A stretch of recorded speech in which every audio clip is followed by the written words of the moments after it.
L'atelier Sento est composé d'Olivier Pichard, dessinateur de formation, et de Cécile Brun, autodidacte. Le duo, qui a décidé d'unir ses forces, travaille essentiellement sur des projets basés sur leur vécu au Japon, au travers d'aquarelles, estampes ou photographies argentiques. Début septembre, nous avons été à leur rencontre dans la région bordelaise afin d'en savoir un peu plus sur leur travail et de comprendre ce qui les attire au Japon. Je pense que dans un premier temps, il y a l'exotisme, c'est-à-dire qu'au début, on avait envie de quelque chose de vraiment différent de la France. Alors à l'origine, on a commencé comme un peu tous les touristes par faire des voyages très basiques entre les différentes destinations les plus prisées, genre le mont Fuji, Kyoto, Tokyo. Et on avait beaucoup aimé. Ça nous a donné l'envie d'en découvrir plus. Et puisque Cécile a fait des études de japonais à l'université, elle a eu l'occasion d'y passer une année en échange universitaire à Niigata. Et si on a choisi Niigata, c'est parce que contrairement à la plupart des destinations, c'est un endroit qui a quasiment aucun attrait touristique. Il n'y a pas grand-chose à y voir. C'est ce que les Japonais appellent le vrai Japon, le Japon où les touristes ne vont pas. Il y a plein de choses maintenant qui nous attirent, qui sont complètement différentes de ce qu'on attendait au départ. Notamment, moi je sais que ce que je trouve assez formidable au Japon, c'est le folklore et l'artisanat qui sont très vivants actuellement. Et ça, c'est quelque chose que j'aime bien et qu'on essaie de mettre en avant aussi en travaillant de manière artisanale, nous, avec l'atelier Sento. D'ailleurs, l'atelier Sento, je pense que le nom lui-même est vraiment représentatif de ce qu'on aime au Japon. C'est-à-dire, Sento, ce sont des bains publics japonais. Alors, les bains publics japonais tombent en désuétude.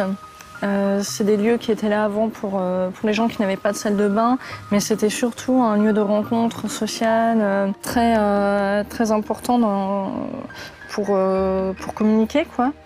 Où les vieux, les jeunes se retrouvaient là. Et au fond des bains, il y a toujours un grand mont Fuji en fait qui est peint. Et il y a des peintres qui sont spécialisés dans la peinture du mont Fuji des Sento en fait.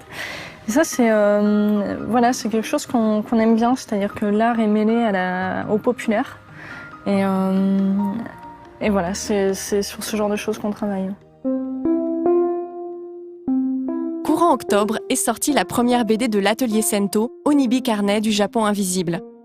Cette BD, ayant pour personnages principaux Cécile et Olivier, s'inspire de leur voyage au Japon sous forme d'histoires courtes, le tout s'articulant autour de photographies un peu étranges. Cécile achète un appareil photo dans une vieille boutique. Elle se fait un peu arnaquer par le vieux vendeur qui lui présente ça comme un appareil photo magique capable de photographier les esprits japonais. Et donc, en fait, on va partir en voyage, en expédition sur les routes japonaises pour essayer de débusquer ces esprits et de les photographier. Sauf qu'ils sont invisibles et bien entendu, on les voit pas. Et comme c'est un appareil photo argentique, tant que la pellicule n'est pas développée, on n'a aucune preuve en fait de si s'est passé quelque chose ou pas. Donc voilà, le projet joue sur cette ambivalence, le fait que quand on est en voyage au Japon, on a toujours cette impression qu'il y a quelque part des forces un peu spirituelles qui existent. La nature est très vivante, assez mystérieuse.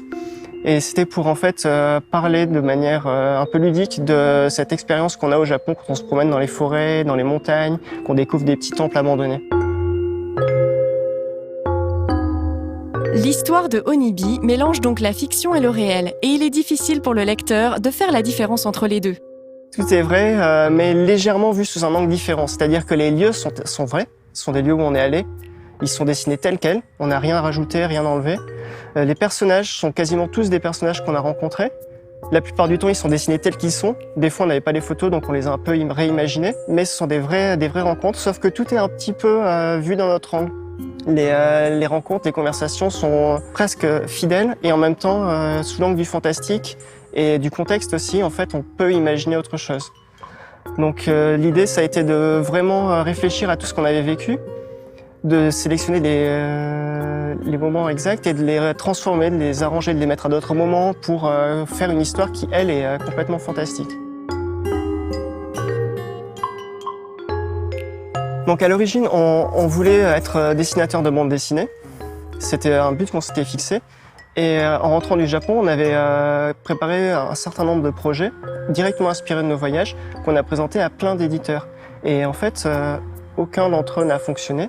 C'est donc Delphine et Alexandre, des éditeurs d'Isseki Nicho, qui nous ont contactés pour nous proposer en fait de faire un livre de notre choix, en ayant pour seule contrainte le temps. Donc on avait 6 mois pour réaliser quelque chose. Et comme on avait carte blanche, on a eu envie de faire une BD parce que c'est quand même notre premier amour, quoi, la bande dessinée. L'idée même du projet, elle nous est d'une certaine manière venue il y a plusieurs années, puisque à une certaine époque, on voulait faire quelque chose des photos que Cécile prenait au Japon, donc des photos avec un appareil argentique qui ressemble exactement à celui qui est dans la BD. Et on avait eu l'idée, pour travailler ensemble sur ce projet-là, de faire une série de fantômes japonais, de yokai. Donc je dessinais le yokai à l'encre, on l'intégrait à la photo et on tirait le truc avec un procédé très ancien qui s'appelle le cyanotype, qui date du 19e siècle, qui permet de révéler les photos à la lumière du jour, directement à partir du négatif. Donc ce projet-là avait un peu avorté, en fait on avait fait une photo et la deuxième on avait buté sur des difficultés techniques qui faisaient qu'on n'avait pas continué la série. Quand le projet Onibi s'est lancé, on a eu l'idée de le rattacher à cet ancien projet parce que ça faisait une motivation en fait de finir cette série-là et de l'inscrire dans une histoire, parce qu'en fait dans tous les projets qu'on fait, ce qui nous importe le plus c'est qu'il y ait une histoire, et c'est pour ça que souvent quand on a un projet qui est juste illustration sans histoire ou photo sans histoire, des fois ça va pas jusqu'au bout. Les deux dessinateurs, qui ont l'habitude de se partager les tâches sur leurs différents projets, ont mis quelques temps pour trouver un juste équilibre sur Onibi. Onibi, on a fait plusieurs tests de pages avant de décider de ce qu'on allait faire. Au final, on a discuté un peu de l'histoire ensemble. Ensuite, Olivier a écrit tout le scénario. Moi, j'ai fait les storyboards et crayonnés. Et ensuite, Olivier a fait le report. Alors, ce qu'on appelle le report, c'est l'ancrage en fait, sauf qu'on le fait avec un crayon à papier, quoi.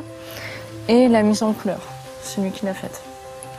Voilà, on travaille au crayon et à l'aquarelle. Après, il y a aussi le passage en numérique, la numérisation des pages. Alors c'est un peu particulier, on scanne d'abord le crayonné et ensuite on rescanne la page une fois qu'elle est colorée. Et sur ordinateur, je superpose les deux, ça permet de travailler les couleurs sans toucher au noir du crayon en fait. Et aussi parce qu'au niveau du scan, parfois le crayon a tendance à s'estomper parce que le crayon produit une sorte de reflet. Donc ça permet d'éviter ça. Donc c'est moi qui m'en occupe. Et ensuite Olivier essaie de rattraper les couleurs par ordinateur. C'est lui qui s'en occupe vu que c'est lui qui a fait les couleurs papier. C'est moi qui fais les bulles. Donc je remplis les bulles avec les dialogues. Sur Onibi, c'est Olivier qui a fait entièrement la police d'écriture. Qu'il a écrite au papier, scannée, et donc il a créé une police d'écriture qui est pour Onibi, quoi. Voilà, c'est à peu près comme ça qu'on a fonctionné. Alors je pense que Onibi, c'est pas le genre d'histoire qu'on a l'habitude de lire sur le Japon. On espère que ça rebutera pas les gens, qu'ils auront plutôt envie de découvrir un peu cette nouvelle facette un peu habituelle. Ce qu'on essaie de transmettre comme message, quand même, ça va pas mal à l'encontre des grosses productions et de ce qui se fait.